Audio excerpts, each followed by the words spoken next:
Hello అందరికీ నమస్కారం. Good morning. Welcome to our channel.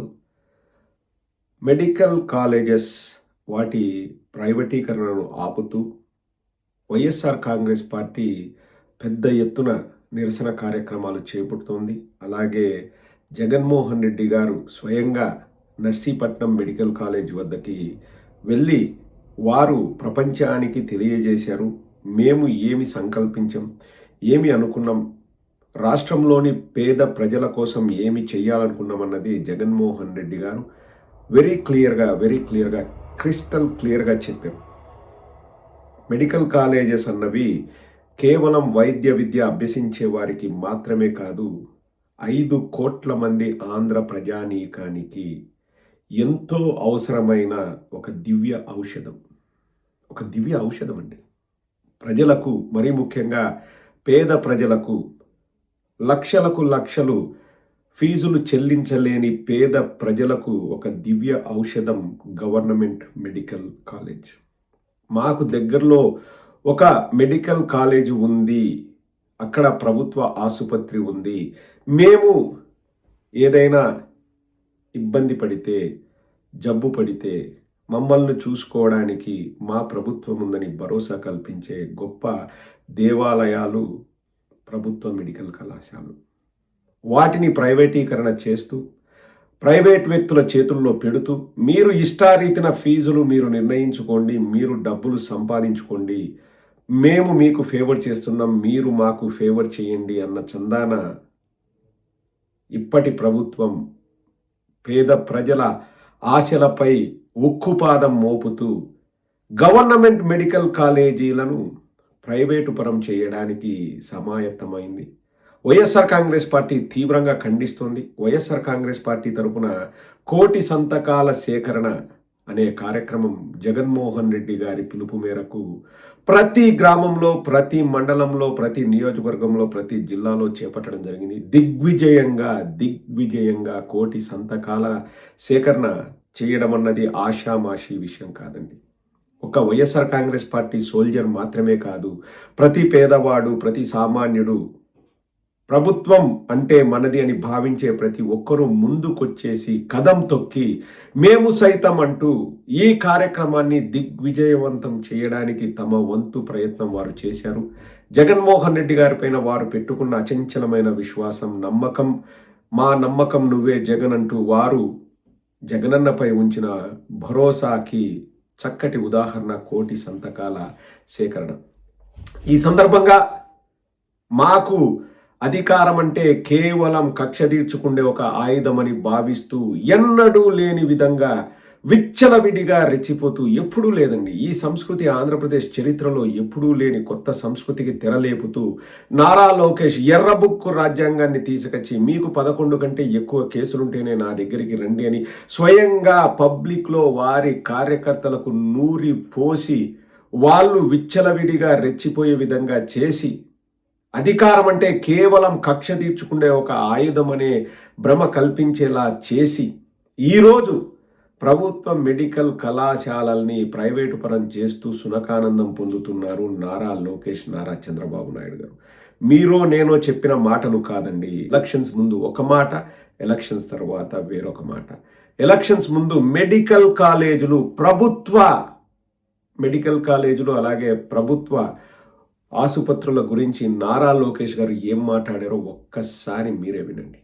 ఎందుకు ప్రభుత్వ ఆసుపత్రుల్ని మనం బలోపేతం చేయలేమని నేను నిజంగానే ఆలోచిస్తున్నాను. ఇప్పుడున్న మెడికల్ కాలేజెస్ అన్ని కట్టాలంటే ఆర్థికంగా చాలా ఇబ్బందులు వస్తాయి. ఆ క్వాలిటీ కూడా మనం మెయింటైన్ చేయలేకపోవచ్చు. నేను పక్క రాష్ట్రాలు, ఇప్పుడు కేరళ లాంటి రాష్ట్రాలు చూస్తే ప్రభుత్వ వైద్యమే చాలా బలంగా ఉంటుంది. ఎందుకు అది మనం తీసుకురాలి అనేది బలంగా నేను ఆలోచిస్తున్నా. అక్కడ మీకు మెరుగైన వైద్యం ఎందుకు అందించలేం అనేది ఒక ఛాలెంజ్ గా తెలుగుదేశం ప్రభుత్వం తీసుకుంటుంది. ఇప్పుడున్న మెడికల్ కాలేజెస్ అన్ని కట్టాలంటే ఆర్థికంగా చాలా ఇబ్బందులు వస్తాయి. ఆ క్వాలిటీ కూడా మనం మెయింటైన్ చేయలేకపోవచ్చు.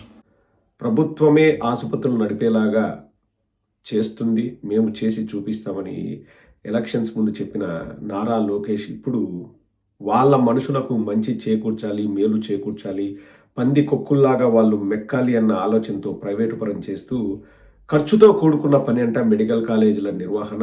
అదే ప్రైవేటు పరం చేస్తే వాళ్ళు సౌకర్యాలు మంచిగా ఇస్తారంట. ఇంకా మీ నాన్నగారి విజనరీ ఎక్కడికి పోయింది? మీ నాన్నగారి తెలివితేటలు ఎక్కడికి పోయాయి? మీ నాన్నగారి గొప్పతనం ఎక్కడికి వెళ్ళింది? పేదవాడి ఆరోగ్యం కోసం తపన పడాలన్న ఆ ఉద్దేశం ఎక్కడికి వెళ్ళాయి?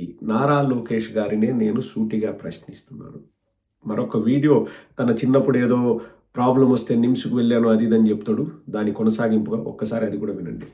ఇప్పుడు వైద్యంకి వచ్చేగల నేను కూడా చాలా మందితో మాట్లాడుతున్నా ఈ పాదయాత్రలో. ఎందుకు ప్రభుత్వ ఆసుపత్రుల్ని మనం బలోపేతం చేయలేమని నేను నిజంగానే ఆలోచిస్తున్నాను. నేను చిన్నప్పుడు నేను పుట్టి పెరిగిన హైదరాబాద్ లో. నాకు దగ్గు వచ్చినా మలేరియా వచ్చినా ఏమన్నా నిమ్స్ కి పరిగెత్తేవాడు. నేను ఇంటి పక్కన వేరే ప్రైవేట్ ఆసుపత్రుల్లో ఉన్నా నిమ్స్ కి పరిగెత్తేవాడు. అలాంటిది ఇప్పుడు ఎందుకు లేదు? ఇది చాలా చాలా ఆలోచించాల్సిన.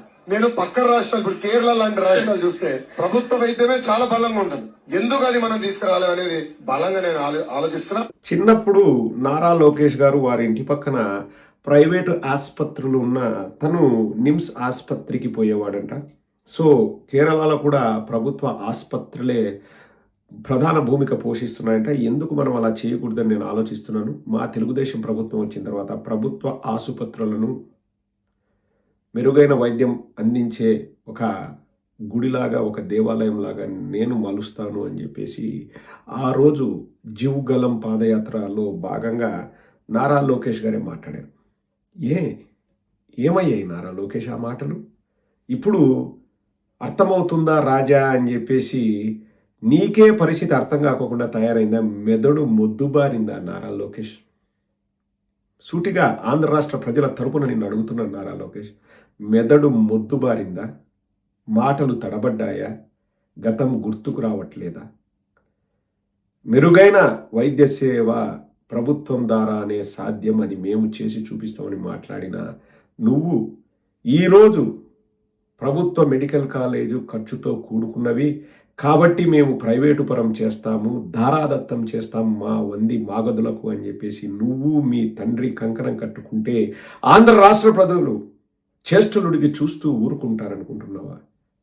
అది చాలా పొరపాటు నారా లోకేష్. నువ్వు మీ తండ్రి మూల్యం చెల్లించుకోక తప్పదు. జగన్మోహన్ రెడ్డి గారు క్రిస్టల్ క్లియర్గా చెప్పారు, రేపు మేము అధికారంలోకి వచ్చిన తరువాత ప్రభుత్వమే ఆ మెడికల్ కాలేజీలను నిర్వహిస్తుంది. అతి తక్కువ ధరకే, అసలు ఫ్రీగా ప్రజలకు వైద్యం అందేలాగా అన్ని ఏర్పాట్లు చేస్తారు జగన్మోహన్ రెడ్డి గారు. 17 మెడికల్ కాలేజీల ఏర్పాటు ఉద్దేశం కూడా అదే.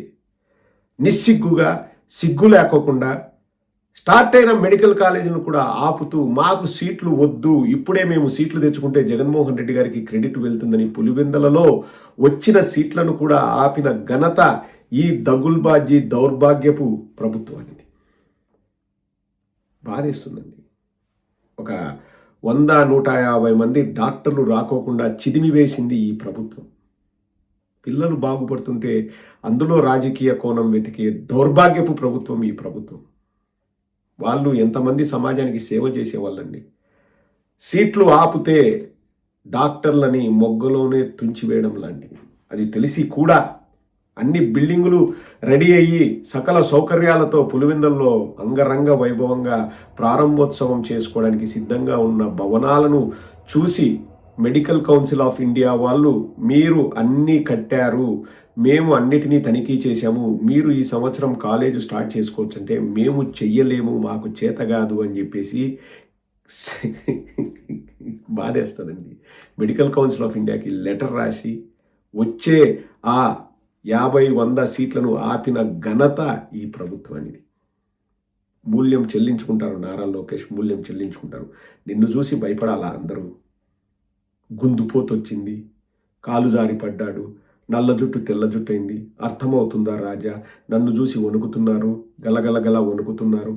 ఏం నారా లోకేష్, ఇంత దౌర్భాగ్యపు ఆలోచనలు ఎందుకు వస్తున్నాయి నారా లోకేష్? ఇంత నీచమైన ఆలోచనలు ఏ ప్రభుత్వ పెద్ద చెయ్యరు నారా లోకేష్. జగన్మోహన్ రెడ్డి గారు 5 కోట్ల మంది మా వాళ్ళు, కులం చూడం, మతం చూడం, పార్టీ చూడం, ప్రాంతం చూడమని మీ తెలుగుదేశం వాళ్ళకు కూడా అన్ని పథకాలను వాళ్ళ ఇంటి దగ్గరే ఇచ్చి వాళ్ళను కూడా సొంత బిడ్డల్లాగా చూసుకున్న ఘనత జగన్మోహన్ రెడ్డి గారిది అయితే అసెంబ్లీలో మీరు జబ్బలు చడుచుకుంటూ 1250 మంది మీద మేము కేసులు పెట్టినాము, జైల్లో వేసాము, కొట్టించాము, వాళ్ళ నల్ల జుట్టు తెల్ల జుట్టు అయ్యేలాగా చేసాము, కాలుజారు పడేలాగా చేసాము, గుందుపోతు వచ్చేలాగా చేసాము, 8 ఏళ్ల బాలిక అదృశ్యమయ్యేలాగా చేసాము, రోడ్డు పైన నరికి నరికి నరికి చంపి ప్రపంచమంతా చూస్తుంటే మేము సునకానందం పొందామని ఇంత విశృంఖలంగా మీరు నిస్సిగ్గుగా మీరు పరిపాలన చేస్తూ పరిపాలనను గాలి కొదిలేసి డబ్బాలు కొట్టుకోవడం, గఫాలు కొట్టుకోవడం, అసలు మీకు సంబంధం లేని గూగుల్ని, రాష్ట్రానికే సంబంధం లేని గూగుల్ని మేము తెచ్చామని చెప్తూ ఇంత అబద్ధాలు ఆడతారా? ఇంత నిస్సిగ్గు పరిపాలన ఒకసారి ఆలోచన చేసుకున్నారా లోకేష్? నీ మాటలే నేను ప్లే చేసి చూపించాను.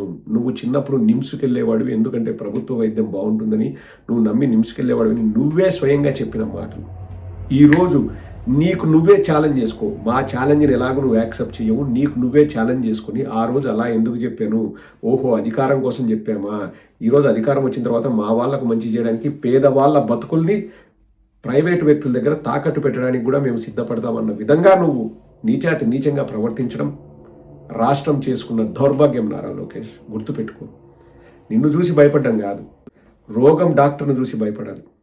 ప్రభుత్వం ఆ భరోసా పేదవాడికి కల్పించాలి. నువ్వేమన్నా రోగానివా నిన్ను చూసి భయపడ్డానికి? నువ్వేమన్నా పిచ్చి కుక్కవా నిన్ను చూసి భయపడ్డానికి? నువ్వేమన్నా గజ్జి పట్టిన పిచ్చి కుక్కవా నిన్ను చూసి భయపడ్డానికి? దేనికోసం భయపడాలి నారా లోకేష్? నీకు గుర్తు చేస్తున్న మనది ప్రజాస్వామ్య దేశం. నియంతృత్వ పోకడలకు తావులేదు, నూకలు చెల్లించుకోక తప్పదు. మహామహులే మట్టి గరిచారు ఇటువంటి నియంతృత్వ పోకడలకు పోతే. గుర్తుపెట్టుకున్నారా లోకేష్? గుర్తుపెట్టుకో, మీకు మంచిది, మీ ప్రభుత్వానికి మంచిది. ఇప్పటికైనా మీ ఆలోచనలు మానుకొని మా జగన్మోహన్ రెడ్డి గారు చెప్పిన మాట వినండి. ఎందుకంటే ఈ 17 మెడికల్ కాలేజీల ఐడియా మా నాయకుడిది. అది మీరు గుర్తెరిగి ప్రవర్తిస్తే మీకు మీ ప్రభుత్వానికి మంచిది. లేకపోతే 5 కోట్ల ఆంధ్ర రాష్ట్ర ప్రజలు మీకు బుద్ధి చెప్పడానికి సిద్ధంగా ఉన్నారు. గుర్తుపెట్టుకోండి నారా లోకేష్ గారు.